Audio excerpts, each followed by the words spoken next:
है नहीं, अब आएगा लेना देना, तो अब लेना देना आएगा तो थोड़ा मुश्किल हो सकता है।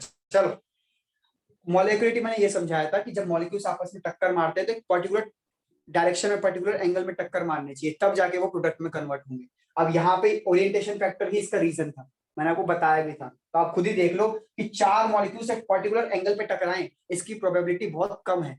इसीलिए मैंने आपको कहा था कि मोलेक्युलरिटी ना मैक्स टू मैक्स 3 तक जा पाती है, उसके बाद हमने 4-5 बड़ा रेयर केस है। तो मोलेक्युलरिटी 1 2 3 हो सकती है, उससे ज्यादा नहीं होगी, क्योंकि उससे ज्यादा एंगल्स पे टकराने में हो सकता है मॉलिक्यूल्स को दिक्कत है ना। जैसे ये 3 ही मॉलिक्यूल्स ले लो, अब मैं कह रहा हूँ कि 3 जो रिएक्टेंट हैं ये जब भी प्रोडक्ट बनेंगे जब ये ऐसे टकराएंगे, ऐसे। तो आप बताओ, जब ये मॉलिक्यूल्स आपस में घूम रहे होंगे तो इनके ऐसे होने की अवस्था, ये ऐसे बहुत कम है बेटा, बहुत कम कि ये इस तरीके से टकरा पाए। इसीलिए जितने ज्यादा मॉलिक्यूल्स उतनी ज्यादा ओरिएंटेशन फैक्टर में दिक्कत। 2 मॉलिक्यूल रहेंगे तो सही रहेगा, लेकिन 3-4 मॉलिक्यूल हो जाएंगे तो ओरिएंटेशन फैक्टर बहुत काम करता है। ठीक, तो बेसिकली हमने क्या क्या सीखा, हमने सीखा कि जो इफेक्टिव कोलिजन है, यानी जो मॉलिक्यूल्स आपस में टक्कर मार रहे हैं, इफेक्टिव कोलिजन, उनको 2 कैटेगरी में बांटना है, एक तो एनर्जी फैक्टर और एक ओरिएंटेशन फैक्टर। ओरिएंटेशन फैक्टर तो ये रहा बच्चों। एनर्जी फैक्टर में हमने देखा कि उनको टकरा के अपनी जो एनर्जी है वो ग्रेटर देन या इक्वल टू करनी पड़ेगी एक्टिवेशन एनर्जी। अगर वो एक्टिवेशन एनर्जी के बराबर नहीं पहुंच पाए टक्कर मार के, या उससे ज्यादा नहीं हो पाए, तो वो कभी अपने आप को प्रोडक्ट में कन्वर्ट नहीं कर पाएंगे। अच्छा, एक बात और, मान लेते हैं कि सबने अपनी एनर्जी इतनी कर ली है मॉलिक्यूल्स ने, लेट्स से, मैं आपको दिखाऊं जरा ध्यान से देखना, इसे मिटा रहा हूं, कि मान लीजिए हमारे पास जो है 1000 मॉलिक्यूल्स है, ठीक है, किसी कंटेनर में मैंने 1000 मॉलिक्यूल्स डाले। 1000 मॉलिक्यूल्स में ना बेटा, लेट्स से 400 मॉलिक्यूल्स के पास है, 400 मॉलिक्यूल्स के पास है, लेट्स से 200 जूल, 200 जूल, ठीक। अच्छा, एक्टिवेशन एनर्जी कितनी है इस रिएक्शन के लिए, एक्टिवेशन एनर्जी मान के चलते हैं 500 जूल। तो 400 मॉलिक्यूल पे इतनी एनर्जी है, 300 मॉलिक्यूल पे 400 जूल की एनर्जी है, और 400 300 700 हो गए, बच गए 300 मॉलिक्यूल। 300 मॉलिक्यूल्स पर 300 मॉलिक्यूल्स पर बच्चों जब हमने नोटिस किया तो उन पर ना 500 जूल की एनर्जी थी, और उससे ज्यादा भी थी। मतलब किसी किसी पे 500 थी, किसी पे 501 थी, किसी पे 502 थी, किसी पे 503 थी। तो जब ये टॉपिक मैंने पढ़ा तो मुझे लगा यार सारे गैस मॉलिक्यूल की एनर्जी अलग अलग होती है क्या एक कंटेनर में? कंटेनर का वॉल्यूम सेम है, कंटेनर का टेम्परेचर सेम है, गैसेस भी सेम है, तो एनर्जी अलग अलग होती है क्या? हाँ बच्चों, एनर्जी अलग अलग होती है। एक होता है बोल्ट्जमैन डिस्ट्रीब्यूशन लॉ, बोल्ट्जमैन करके एक साइंटिस्ट है, और एक स्टैटिकल थर्मोडायनेमिक्स एक ब्रांच है, ठीक। तो थर्मोडायनेमिक्स तो समझते हो ना, तो थर्मोडायनेमिक्स की ब्रांच है स्टैटिकल थर्मोडायनेमिक्स, उसमें एक बोल्ट्जमैन डिस्ट्रीब्यूशन लॉ आता है। तो वो बोल्ट्जमैन भाई साहब ये प्रूव कर चुके हैं कि जो 1000 मॉलिक्यूल्स हैं इनकी अलग अलग एनर्जीज होती हैं, किसी की 100 जूल होगी, किसी की 101 होगी, किसी की 500 होगी, किसी की 502 होगी, किसी की 300 होगी, अगर किसी की सेम 300। गैस होगी तो भी। हाँ, अब वो कैसे हो रहा है इसके लिए आपको थोड़ा वेट करना पड़ेगा, हाई लेवल पे आपको सिखाएंगे, ठीक है जी। अब अब फिर से सुन लो। चलो जी सर, आपने बोल दिया 300 मॉलिक्यूल की इतनी एनर्जी है, यानी कि सर ये मॉलिक्यूल्स जो है इनके पास ये तो है, ये मतलब एक्टिवेशन एनर्जी तो है, उससे ज्यादा भी है। तो क्या सर ये 300 मॉलिक्यूल प्रोडक्ट में कन्वर्ट होंगे? तो बेटा नहीं, अभी भी अभी भी इनको जो है प्रॉपर ओरिएंटेशन से टक्कर मारनी होगी। 2 मॉलिक्यूल है, 2 मार्कर हैं, टक्कर मारी, एनर्जी निकली 600 जूल, लेकिन क्या ये टक्कर प्रॉपर है? नहीं, तो ये प्रोडक्ट में नहीं कन्वर्ट होंगे। मॉलिक्यूल्स ने टक्कर मारी, एनर्जी निकली 502 जूल, प्रॉपर है, convert into product. Yes sir. तो खाली एनर्जी फैक्टर ही एक लौता फैक्टर नहीं हो सकता, आपको एनर्जी के अलावा दूसरा फैक्टर भी देखना है जो कि है ओरिएंटेशन। सारे मॉलिक्यूल्स 300 मॉलिक्यूल्स थे जो एनर्जी फैक्टर को पार कर चुके हैं, 500 जूल चाहिए था उससे भी ज्यादा लेके घूम रहे हैं, लेकिन अभी तक प्रोडक्ट में कन्वर्ट नहीं हो पाए। क्यों? क्योंकि परफेक्ट उनको ओरिएंटेशन नहीं मिला है। ये कुछ उसी प्रकार से है, आप में से कुछ बच्चे बहुत ज्यादा एनर्जी वाले होते हैं, सर ये बुक कर दूंगा, ये बुक कर दूंगा, फलाना बुक कर दूंगा, फलाना बुक, इस यूट्यूब से पढ़ूंगा, उस यूट्यूब से पढ़ूंगा, आपसे भी पढ़ूंगा, वहां से भी पढ़ूंगा, उसके भी नोट्स लूंगा, उसके बहुत एनर्जी है, लेकिन एक पर्टिकुलर डायरेक्शन में एनर्जी नहीं लगा रहे हैं। एक पर्टिकुलर बुक को 5 बार करने की जगह 5 बुकों को कर रहे हैं, वो भी आधा आधा। इसीलिए सक्सेसफुल होने के रेट उनके बहुत कम हो जाते हैं। उम्मीद करता हूँ आपको लाइव एग्जांपल से ये समझ आया। बढ़ू आगे? Yes sir. नेटवर्क सही आ रहा है आपका? क्या बेटा? मैं कह रहा हूँ नेटवर्क सही आ रहा है आपका? हाँ मेरा नेटवर्क सही आ रहा है। आपको ब्लर दिख रही है स्क्रीन? पता नहीं, अब ब्लर ही दिख रहा है जब से। बेटा बाकियों को भी ब्लर दिख रहा है? नहीं सर, एकदम No, sir. USD है। सही है। ये सनिकेत आपके में प्रॉब्लम है। हाँ बेटा बोलो जी, आप बोलो, जल्दी बोलो यार, मैं आगे बढ़ूं। सर फर्क क्या पड़ता है ओरिएंटेशन से? एनर्जी तो ज्यादा रिलीज हो ही रही है, स्टेबल तो हो ही जाएगा। बेटा ये बताया तो फर्क, देखो ना, यहाँ से टक्कर मारने में दिक्कत नहीं हो रही है, मॉलिक्यूल को दिक्कत हो रही है ना, इसलिए ये वाला तरीका बढ़िया है, ये वाला तरीका बेकार है। जब इन्होंने ऐसे टक्कर मारी तो 600 जूल प्रोड्यूस करा, लेकिन कोई फायदा नहीं है, इम्प्रॉपर ओरिएंटेशन। यहाँ से टक्कर मारी, भले ही 502 जूल है तो पार एक्टिवेशन के प्रोडक्ट बन जाएगा। मैं एक और तरीका दिखाता हूँ आपको ओरिएंटेशन का, इसे मिटा रहा हूँ बेटा, ठीक है? अच्छा ये उसमें नहीं है, नोट्स में नहीं है, ये नोट्स में नहीं है, तो इसको आप चाहें तो कुछ बना के बढ़िया सा चिट्ठा बादल सा बना के उसमें ऐसा लिख सकते हैं कि जरूरी नहीं है कि सारे मॉलिक्यूल जिन पे एक्टिवेशन एनर्जी हो वो प्रोडक्ट में कन्वर्ट हो जाए, उनको ओरिएंटेशन फैक्टर भी पार करना पड़ेगा। दो अवस्था है, एनर्जी फैक्टर भी पार करो, ओरिएंटेशन भी पार करो। ओरिएंटेशन पार कर लिया और एनर्जी 500 जूल नहीं थी तो भी प्रोडक्ट नहीं बनेगा। एनर्जी 500 जूल से ऊपर है, ओरिएंटेशन गलत मार दिया तो भी प्रोडक्ट नहीं बनेगा, यानी दोनों फैक्टर लगवाने पड़ेंगे तब जाके प्रोडक्ट बनेगा। उम्मीद करता हूं समझ आ गया, मैं इसे मिटा रहा हूं। अब मैं एक एग्जांपल लेता हूं, 1 मिनट रुको, मुझे बस वो बुक खोलनी पड़ेगी, फिर आपको समझ आएगा, ठीक है? 1 मिनट रुकना।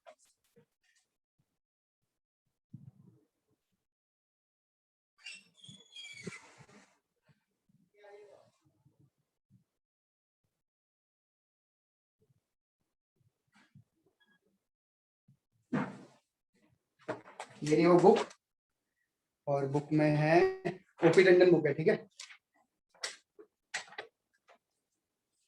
इसमें एक एग्जांपल था, वो मैंने नोट्स में लिखा नहीं, मगर यार क्या ओरिएंटेशन फैक्टर इतना मुश्किल, वो तो है नहीं इंपॉर्टेंट, तो ये रहा,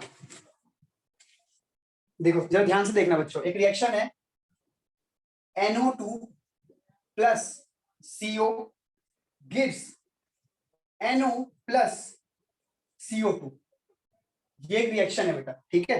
अब जरा देखना यहाँ पे प्रॉपर वो ओरिएंटेशन N2O होगा ना? क्या सही तो है? N2O। N2O नहीं बेटा, NO2 है, हजम नहीं हो रहा NO2। अच्छा सर, ओके। ठीक है, चलो जरा देखो ध्यान से, NO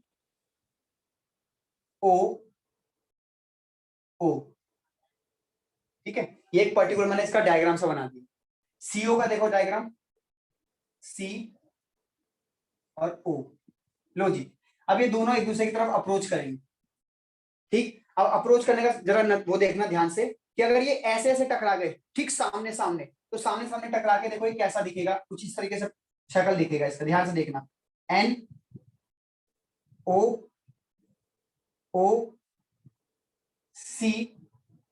एंड O, बोलो हाँ या ना, जल्दी बोलो। Yes sir. Yes sir. ऐसे ही तो दिखेगा बेटा। अच्छा मान लो दो मॉलिक्यूल्स ऐसे आते सामने, जरा ध्यान से देखना, O N और O, ये तो हो गया NO2 आपका, और CO यहां से आ रहा है सामने से, ठीक?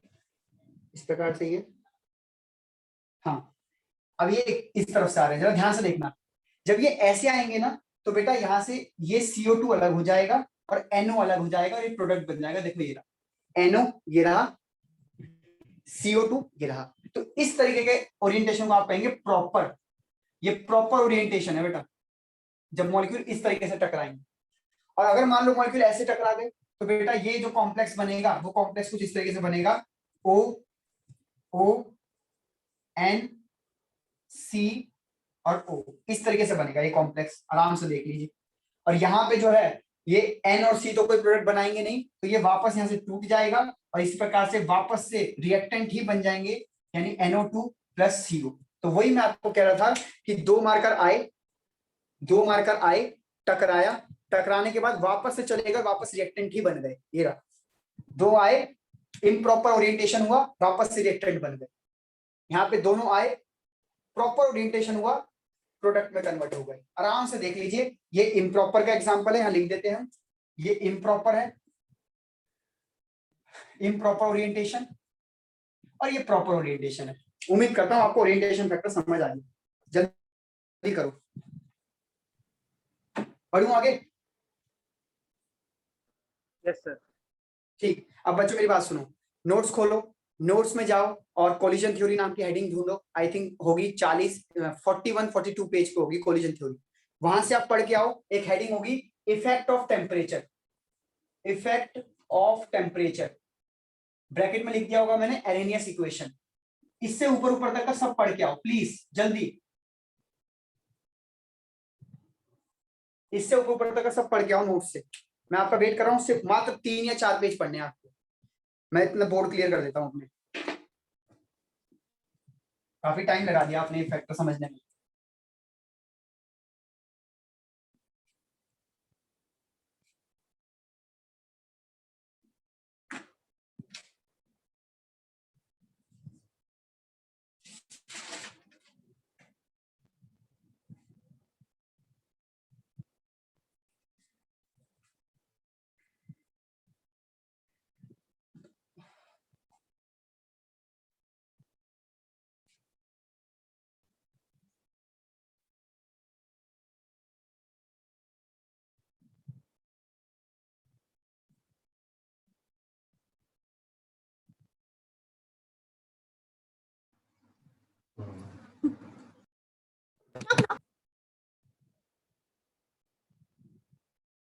जिया क्यों लड़ रही हो बेटा?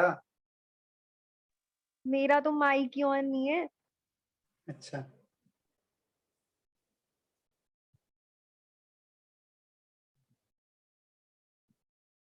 सर क्या बोला था हेडिंग? बेटा टेम्परेचर वाला एरेनियस इक्वेशन वो नहीं पढ़ना आपको। उससे पहले के 3 पेज होंगे मेरे ख्याल से, 3 या 4 पेज। अच्छे से देखिए, ग्राफ में एक एक बात को देखिए क्या क्या लिखा हुआ है। क्या कोई ग्राफ की ऐसी बात है जो मेरे से छूट गई हो? चेक करो, आराम से मुझे बताओ, फिर मैं आगे बढ़ूं।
भैया एक बार ग्राफ और बता दो, कौन सा वाला ग्राफ बता दें? वही एंडोथर्मिक वाला। एंडोथर्मिक वाला बेटा देखो उसमें ध्यान से अब सही दिख रहा है। अब सही दिख रहा है तो उसमें ग्राफ में देखो ना, आपको क्या नाम, एक बार नोट्स में तो देखो। सर मेरी आवाज तो आपको याद है? मोलैरिटी इक्वलिटी का क्या असर है तो बता दे।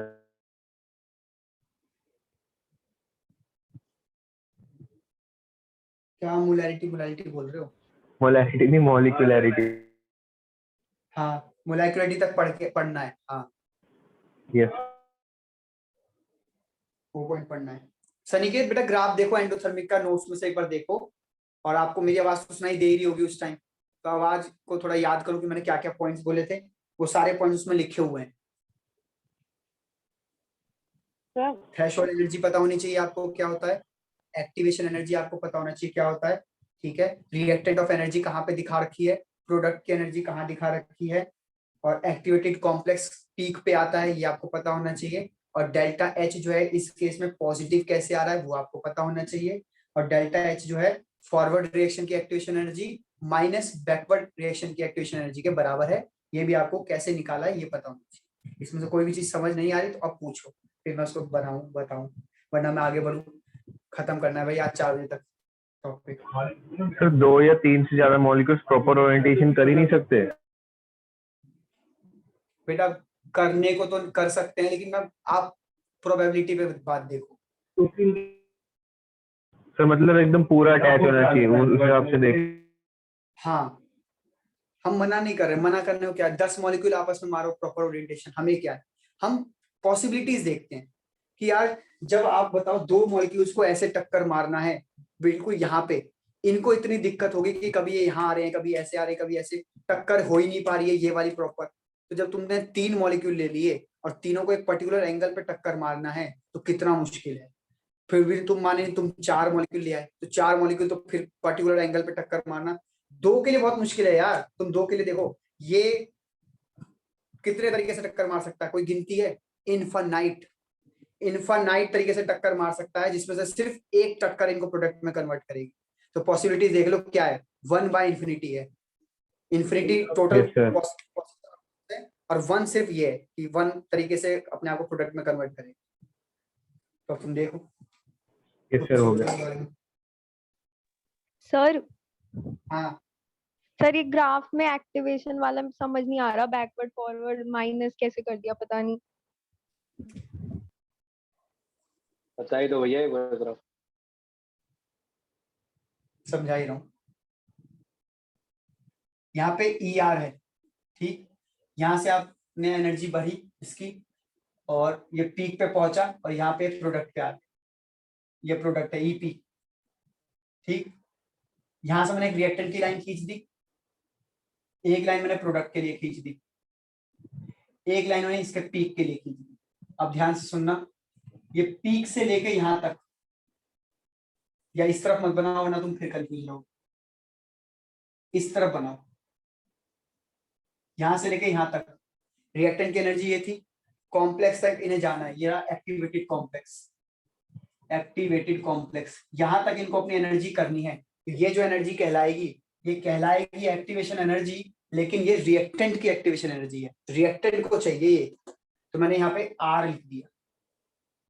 उसके बाद ये है प्रोडक्ट की एनर्जी। अगर प्रोडक्ट की एनर्जी को भी एक्टिवेटेड कॉम्प्लेक्स तक पहुंचना है तो उसको इतनी एनर्जी गेन करनी पड़ेगी। सवाल ये नहीं उठता कि गेन क्यों करना है, गेन क्यों नहीं करना है, एक चांस पॉसिबिलिटी लेके चल रहे हैं कि अगर प्रोडक्ट की एनर्जी इतनी है और उसको एक्टिवेटेड कॉम्प्लेक्स तक पहुंचना है तो उसको इतनी एनर्जी गेन करनी पड़ेगी। जैसे रिएक्टेंट ने गेन करी वैसे प्रोडक्ट गेन करेगा, इसलिए इसको भी कह सकते हैं एक्टिवेशन एनर्जी, लेकिन क्योंकि ये प्रोडक्ट के लिए है तो उसको P बोलेंगे। अब आपसे मैं कह रहा हूँ ये गैप देखो जरा, ये गैप, इस गैप में यहाँ पे प्रोडक्ट की एनर्जी है, यहाँ पे रिएक्टेंट की एनर्जी, मतलब ये गैप है डेल्टा H के बराबर, और डेल्टा H क्या है, EP माइनस ER, और क्योंकि EP ऊपर है एक्सिस पे और ER नीचे है तो ये वैल्यू पॉजिटिव आएगी। एक तो ये बात कही मैंने। दूसरी बात ये मैं कह रहा हूँ कि डेल्टा H साथ ही साथ आप ध्यान से देखो तो ये पूरा एक्टिवेशन एनर्जी रिएक्टेंट का है, जिसमें से इतना एक्टिवेशन एनर्जी प्रोडक्ट का है।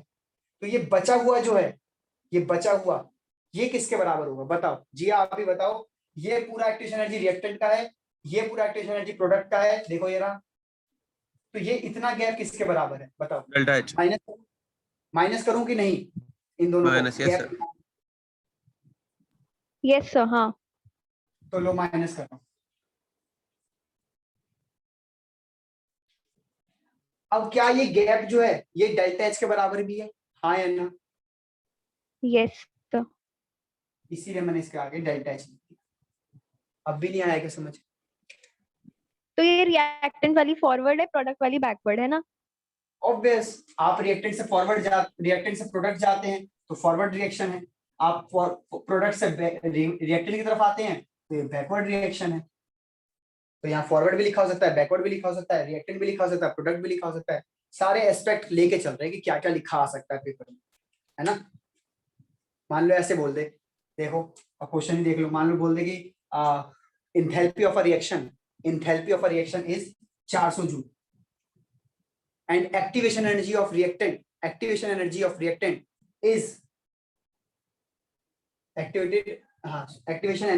of reactant is 500 जूल, है ना, यानी कि ये दे दिया 500। तो कहेगा बताओ how much energy will product gain. अब देखो कैसे चेंज कर रहा है, how much energy will product gain to reach activated complex या टू रीच रिएक्टेंट, मतलब कुछ भी पूछ सकता है। तो उसी हिसाब से आप वैल्यू इसकी निकाल लेना, कितनी 100, कि कितनी एनर्जी इसको चाहिए ताकि ये एक्टिवेटेड कॉम्प्लेक्स तक पहुंच पाए।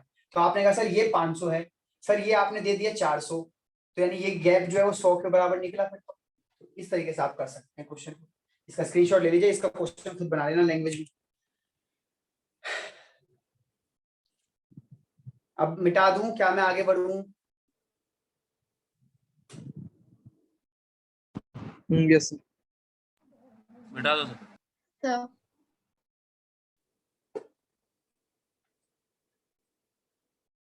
चलिए अब बच्चों ध्यान से सुनिएगा।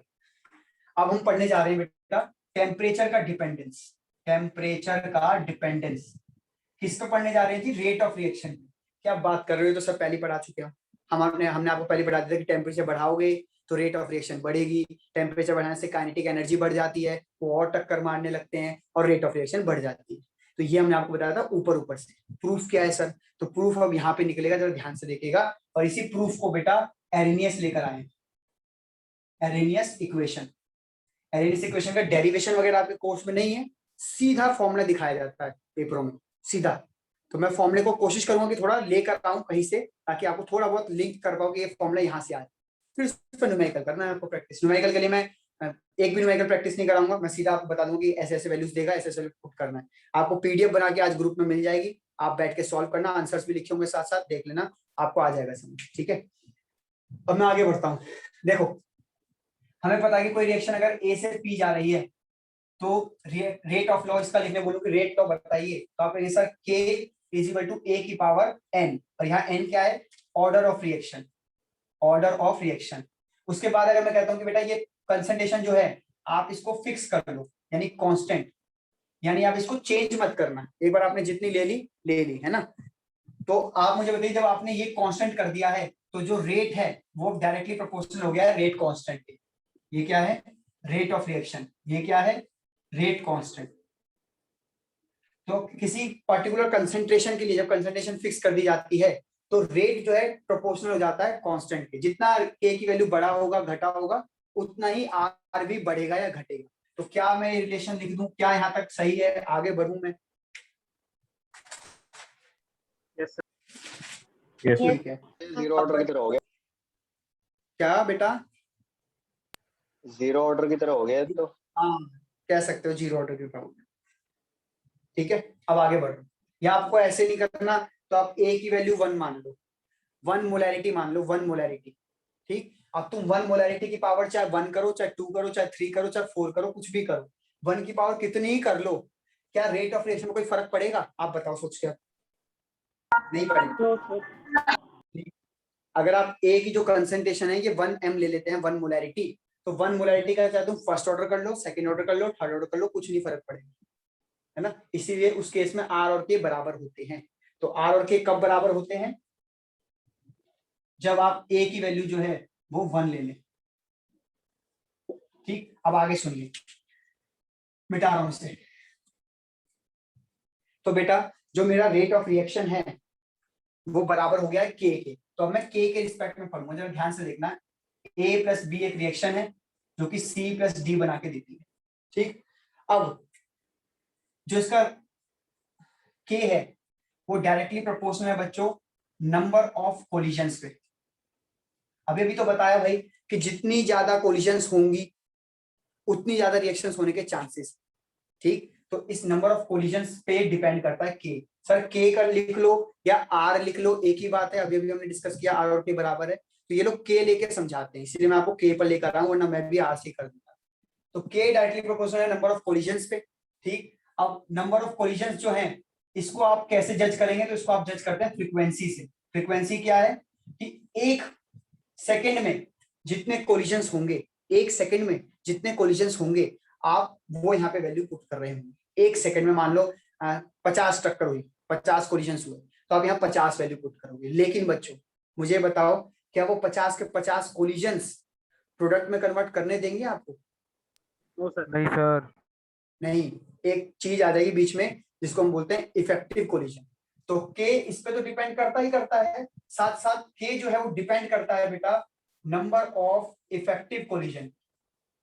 नंबर ऑफ इफेक्टिव कोलिजन की टक्कर तो हुई है, चलो ठीक है, 70 टक्कर हुई, 100 बार टक्कर हुई, 1000 बार टक्कर हुई, अरे उसमें से इफेक्टिव कितनी हुई वो बताओ। हाँ, स्पेसिफिक कितनी हुई? तान्या करिए स्पेसिफिक कोलिजन, स्पेसिफिक कितनी हुई? तो बेटा स्पेसिफिक के लिए हमने दो चीजें ढूंढी थी।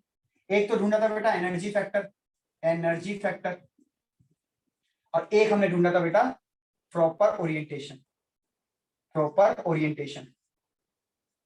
ठीक, अब मेरी बात ध्यान से सुनना।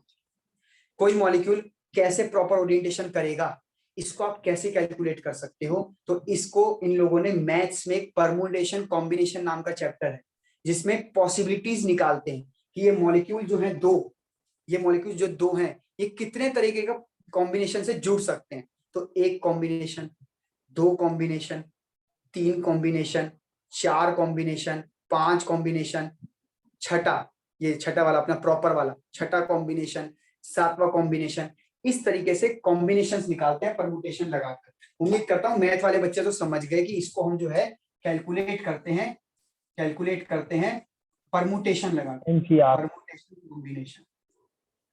अब बेटा इसकी डिटेल में मत जाओ, ना डिटेल आप समझने लायक हो और ना डिटेल हम आपको बताने भी वाले।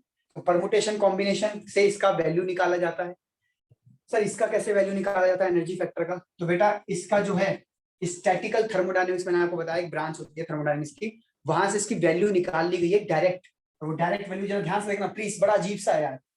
E माइनस EA अपॉन में RT, ये एक्सपोनेंशियल बोलते हैं इसको, जैसे लॉग वॉग होता है ना, log anti log differentiation integration, वैसे इसको एक्सपोनेंशियल बोलते हैं।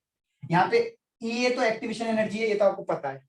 R यहाँ पे यूनिवर्सल गैस कांस्टेंट है, जी हाँ R यहाँ पे यूनिवर्सल गैस कांस्टेंट है जिसकी वैल्यू होती है 8.314 जूल्स में, और कैलोरी में क्वेश्चन आ जाए तो 2 कैलोरी होती है। T यहाँ पे टेम्परेचर बच्चों जिसका केल्विन में आपको लेना है, ठीक है जी। तो कुल मिला के बेटा क्या हुआ है कि जो रेट कांस्टेंट है वो तो डिपेंड कर रहा है फ्रीक्वेंसी पे, एक डिपेंड कर रहा है वो इस पे, और एक डिपेंड कर रहा है वो इस पे, 3 लोगों पे डिपेंड कर रहा है, 3 लोगों पे। तो मैंने कहा क्या कर देना है, K बराबर ZP, और इसके लिए एक सिंबल होता है, एक मिनट को, F, ये है K बराबर। अब कैसे आया देखो, Z मतलब है बेटा फ्रीक्वेंसी, फ्रीक्वेंसी, P मतलब है बेटा ये प्रॉपर ओरिएंटेशन, प्रॉपर ओरिएंटेशन, और F मतलब है बेटा ये E माइनस EA अपॉन में RT। मैं जान रहा हूं, समझ रहा हूं कि सर ये बड़ा अजीब सा लग रहा है सर, कहां से आया सर, कैसे आया, माइनस में है, E क्या होता है, थोड़ा वेट करो, थोड़ा वेट करो, आपको जानने की पड़ेगी ये कहां से आया। यकीन मानो इसका डेरिवेशन बहुत लंबा है, लंबा चौड़ा डेरिवेशन है, BSc MSc में आता है। आपको डायरेक्ट इक्वेशन दे दी गई है अरेनियस इक्वेशन की, तो डायरेक्ट आपको यही याद करना है बेटा, कहां से आया कैसे आया ये नहीं पता करना, ठीक है जी। कैसे इस्तेमाल करते हैं वो हम बैठे, हम आपको सिखा रहे हैं कैसे इस्तेमाल करते हैं, बस देखते जाओ। अब बेटा इसको कहते हैं एक्सपोनेंशियल टर्म, एक्सपोनेंशियल टर्म। और बेटा क्योंकि एक्सपोनेंशियल से पहले लिखे हुए हैं ये दोनों, तो इस दोनों को मिला के ना हम एक ए लिख देते हैं, ए।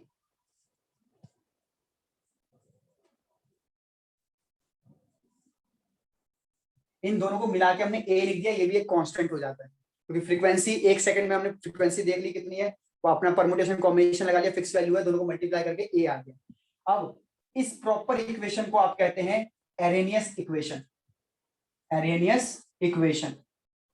यानी इस इक्वेशन से आप बता सकते हैं कि टेम्परेचर कम ज्यादा करने से, टेम्परेचर कम ज्यादा करने से कैसे रेट कांस्टेंट बढ़ेगा या घटेगा। अगर रेट कांस्टेंट बढ़ेगा घटेगा तो रेट ऑफ रिएक्शन भी बढ़ेगा घटेगा, क्योंकि हमने अभी देखा था कि R डायरेक्टली प्रोपोर्शनल है K की, ठीक है जी। मनमीत आप कह रहे हैं कि दोबारा बता दो, बेटा देख लो, दोबारा बताते ही रहेंगे, साथ साथ आप रिकॉर्डिंग देख लेना उस पर्टिकुलर सेकंड्स पे, ठीक है, ज्यादा आपको कोई नुकसान नहीं हुआ। हाँ अब देख लो मैं ब्रीफिंग कर रहा हूँ फिर से बच्चों, R बराबर K के मैं कर चुका हूँ, ठीक। अब K जो है, K डिपेंड करता है आपका फ्रीक्वेंसी पर, कि 1 सेकंड में कितने आपने टक्कर मारी। चलो टक्कर तो मार ली 60, लेकिन 60 टक्कर से बात तो नहीं बनेगी। उस 60 में भी आपको देखना पड़ेगा कि 40 इफेक्टिव हैं, 40 में भी आपको देखना पड़ेगा कि किन्होंने एनर्जी बैरियर को पार करा है, किन्होंने ओरिएंटेशन फैक्टर को पार किया है। तो के डायरेक्टली प्रोपोर्शनल हो जाता है number of effective collision. Effective के 2 टुकड़े, energy, proper orientation. Proper orientation को कैलकुलेट करने का तरीका है परमुटेशन कॉम्बिनेशन, रिप्रेजेंट करते हैं इसको पी से। क्या वैल्यू है, कुछ वैल्यू आपको ध्यान ही नहीं रखनी, पी रखना है बस याद। एनर्जी फैक्टर को ये डायरेक्ट एक उठा के लाए, कहां से, स्टैटिकल थर्मोडायनेमिक्स से उठा के लाए। आपको कोई नहीं पूछेगा कहां से उठा के लाए, फिर भी मैंने आपको बता दिया कि स्टैटिकल थर्मोडायनेमिक्स एक ब्रांच है थर्मोडायनेमिक्स की, वहां से इसको उठा के लाए। E minus EA by RT, ये E की पावर में है बेटा। EA क्या है, एक्टिवेशन एनर्जी, R है यूनिवर्सल गैस कांस्टेंट, T है टेम्परेचर जो कि केल्विन में लेना है। तो बेटा अब K बराबर इन 3 के बराबर आ गया। ये 3 क्या है, Z तो ये रहा फ्रीक्वेंसी, P ये रहा प्रॉपर ओरिएंटेशन, और F ये रहा एक्टिवेशन एनर्जी वाला जो है एक्सपोनेंशियल वाला। तो इन दोनों को जोड़कर हम A लिख देते हैं, और इन दोनों को जोड़कर जो A लिखा है ना, इसको कई बार प्री एक्सपोनेंशियल फैक्टर भी बोलते हैं। प्री एक्सपोनेंशियल फैक्टर क्यों, क्योंकि ये एक्सपोनेंशियल है, उसके आगे लिखा हुआ है, एक्सपोनेंशियल के आगे लिखा हुआ है, इसलिए प्री वर्ड यूज कर लिया। अच्छा, ये प्रोबेबिलिटी पॉसिबिलिटीज को भी तो बताता है, देखो मेरा परमुटेशन कॉम्बिनेशन प्रोबेबिलिटी को बताता है। तो इसको कई बार एक और नाम से जाना जाता है जो कि है प्रोबेबिलिटी फैक्टर। ठीक है, प्रोबेबिलिटी फैक्टर, इस नाम से भी इसको कई बार जाना जाता है। इस प्रकार से बच्चों आपको मेरे को डायरेक्ट ये बताना चाहिए था, सीधा अरेंज इक्वेशन ऐसे बताई जाती है, लेकिन मैंने पूरी कोशिश करी ये कहां से आ रहा है, थोड़ी बहुत कहानी आपको बना बना के समझाया, और उम्मीद करता हूं आपको ये कहानी समझ भी आ गई। अब इसका डिपेंडेंस देखो कैसे दिखाता हूं, मैं इसे मिटा रहा हूं, ठीक है, सब लिखा हुआ है नोट्स में, बेफिक्र रहो। अब इसका डिपेंडेंस देखना, डिपेंडेंस के लिए भैया आपकी मैथ तेज होनी चाहिए। अगर आपकी मैथ तेज नहीं है तो आप फंस जाएंगे, आप डिपेंडेंस बता ही नहीं पाएंगे। ठीक, चलो डिपेंडेंस देखने से पहले मुझे ये बताओ, क्या मैंने आपको बता रखा है कि टेम्परेचर बढ़ाने से रेट ऑफ रिएक्शन बढ़ता है, बोलो हाँ है ना। Yes sir. टेम्परेचर बढ़ाने से रेट ऑफ रिएक्शन बढ़ता है, ये हमने आपको पहले ही बता दिया। ये अब सर इसको 10 डिग्री पे डबल हो जाता है। क्या बेटा, 10 डिग्री पे बताया था ना आपने कि डबल हो जाता है, 10 डिग्री हाँ बढ़ाएंगे तो रेट हाँ हाँ, कांस्टेंट। वही वाला है ना। अब उसको यहाँ प्रूफ कर रहा हूँ, जरा ध्यान से देखना, प्रूफ करता हूँ बेटा।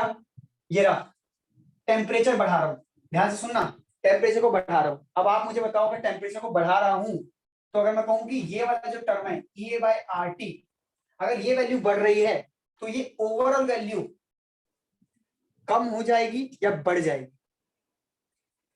सर कम होगी। कम होगी, क्योंकि ये अपॉन में है, और टेम्परेचर आप नीचे वाली वैल्यू बढ़ाए जा रहे हो, तो डिनोमिनेटर बढ़ाओगे तो ओवरऑल वैल्यू तो कम होगी। लेकिन बच्चों अगर यही वैल्यू माइनस में लिख दूं तो अब ये ओवरऑल वैल्यू बढ़ेगी घटेगी, बढ़ेगी। अब बढ़ेगी, अब ये बढ़ेगी। अब सोचो, इसी में बच्चा कंफ्यूज जाता है कि सर बढ़ेगी कैसे। बेटा माइनस लगा दिया ना, बढ़ेगी।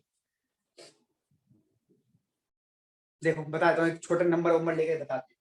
जैसे मान लीजिए 6 है ऊपर, ठीक, और यहाँ भी 6 है ऊपर, यहाँ लिख दिया मैंने लेट्स से 3, नहीं यहाँ लिख दिया लेट्स से 2, और यहाँ लिख दिया लेट्स से 3। तो आप जरा ध्यान से देखना, अगर मैं 2 से 3 जा रहा हूँ यानी मैं वैल्यू को बढ़ा रहा हूँ, 2 से 3 जाने में वैल्यू को बढ़ा रहा हूँ, लेकिन ओवरऑल वैल्यू क्या हो जा रही है, ये वाली ओवरऑल वैल्यू बढ़ रही है, और ये वाली वैल्यू भी, ये वाली वैल्यू थोड़ी घट रही है। तो यहाँ से बढ़ा रहा हूँ तो वैल्यू घट गई, आराम से देखो। लेकिन इसका आंसर क्या है, 3, इसका आंसर है 2। पर अगर मैं माइनस लगा दूं, अगर मैं इन दोनों के आगे माइनस लगा दूं, ये लो, तो अब बताओ कौन सी बड़ी वैल्यू है, ये वाली कि ये वाली, -2। इसीलिए बेटा EA बाय RT तो घट रहा था, पर जब आप उसके आगे माइनस लगा देंगे ना तो वो वैल्यू बड़ी हो जाएगी। फिर देख लो, 2 से 3 गए तो वैल्यू ये बड़ी निकली, ये वैल्यू छोटी निकली, ये रहा लिख दी वैल्यू मैंने, ये लो वैल्यू लिख दी 3 और 2, पर इन्हीं के आगे अगर माइनस लगा दिया होता तो ये वैल्यू बड़ी हो जाएगी। जो घट रही थी वैल्यू, वही वैल्यू बड़ी निकली फिर बाद में माइनस लगाते, और जो बढ़ रही थी वो घट गई। तो देखो आपका जो घट रहा है ना, ये तो ये रहा, देखो सेम एरो है घटने का, तो इनका जो आंसर आएगा माइनस में वो बढ़ जाएगा, ये रहा माइनस में, ये बढ़ जाएगा। अगर ये बढ़ गया बेटा तो ये किसी की पावर में है, और किसी की पावर में अगर ये वैल्यू बढ़ रही है बेटा तो ये पूरा आंसर भी बढ़ेगा। भाई किसी की पावर में कोई चीज बढ़ा रही हो, पहले 2 की पावर 4 था, अब 2 की पावर तुमने 5 कर दी, तो आंसर बढ़ जाएगा ना, तो ये वैल्यू बढ़ेगा। और बेटा अगर ये वैल्यू बढ़ेगा तो ध्यान से देखो, ये डायरेक्टली प्रोपोर्शनल है के की, तो के बढ़ेगा। और बेटा अगर के बढ़ेगा तो भैया के डायरेक्टली प्रोपोर्शनल है आर के, तो आर बढ़ेगा। अब आप देख लो कितना बड़ा चेन चल पड़ा है, कितनी बड़ी चेन है समझाने के लिए। इसीलिए आपको डायरेक्ट समझा दिया गया था पहले कि टेम्परेचर बढ़ेगा तो काइनेटिक एनर्जी बढ़ेगी, काइनेटिक एनर्जी बढ़ेगी तो टक्कर होंगी ज्यादा और प्रोडक्ट में कन्वर्ट होगा। वो शॉर्टकट था, ये प्रूफ है, पूरा मैथमेटिकल प्रूफ है। उम्मीद करता हूँ आपको समझ आ गया। आगे बड़े सर। बच्चों ठीक, सर ओके। अब बेटा इसमें मैंने एक टॉपिक और लिखा हुआ है, जब आप नोट्स में जाएंगे, कि अभी तो आपने टेम्परेचर देखा, मान लो अगर एक्टिवेशन एनर्जी को बढ़ा दूं, ये चलो एक्टिवेशन एनर्जी को घटा देता हूं। एक्टिवेशन एनर्जी को घटाने का क्या मतलब हुआ सर? घटाने का ये मतलब हुआ, लेट्स से कि रिएक्टेंट की जो ग्राफ इमेजिन करो, ग्राफ रिएक्टेंट की एनर्जी थी 100 जूल, ठीक, और आपकी रिएक्टेंट की एनर्जी 100 जूल थी, और आपने एक्टिवेशन एनर्जी कर दी है मात्र 150 कर दिया आपने, तो 100 से 150 जल्दी पहुंच जाएगा। अगर 100 से 150 जल्दी पहुंच जाएगा तो रिएक्शन जल्दी होगी या लेट होगी?